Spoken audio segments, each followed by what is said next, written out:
Foreclosures, bank-owned properties, REOs, pre-foreclosure, tax foreclosure. I'm talking about it and starting right now.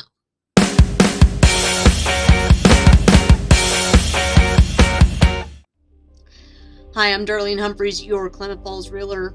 Shortly after I received my real estate license, the wheels fell off the real estate industry and I became a foreclosure and short sale specialist because that's where the business was. Years ago, when the COVID moratoriums hit, the banks didn't know what to do with the homes that were in process to become bank-owned properties, and they couldn't do anything with the owners that were behind. There was COVID moratoriums, but now all that has passed and the REO business is back. And with that comes the foreclosure sites. The foreclosure sites want your attention, they want your eyeballs, and they want your credit card information. They want you to subscribe to their teaser lists of exciting new foreclosure properties that are going to be coming on the market. What happens with the REO process is once an owner gets behind, a notice of default is filed. That's public information. The foreclosure sites grab that information and put this home on their site as a foreclosure that's pending, a pre-foreclosure, something to that effect. And typically they'll put a guesstimate on the mortgage payoff that the owner owes. Two things about this. Pre-foreclosure is meaningless. This house may never come on the market.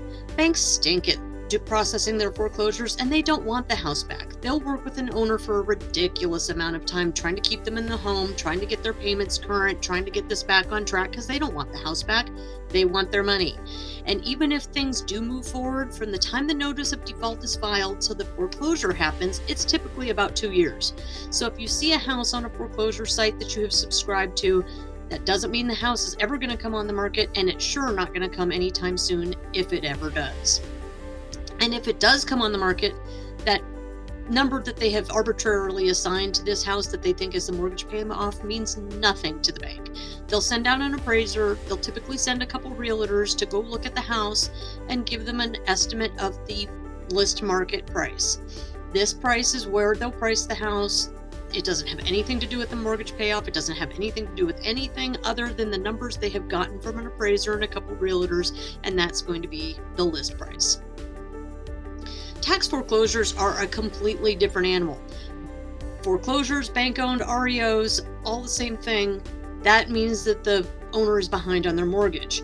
With tax foreclosures, this is a county issue. This is unpaid property taxes, completely different animal than bank foreclosures, REOs, bank-owned. Two totally separate processes, two totally separate things. The county does the tax foreclosures. They will put the properties that are way behind on their property taxes on their website. They typically have an auction about once a year, and the most of the properties that appear at the tax foreclosure auction are little pieces of property out in the pucker brush of Klamath County. It's a true auction.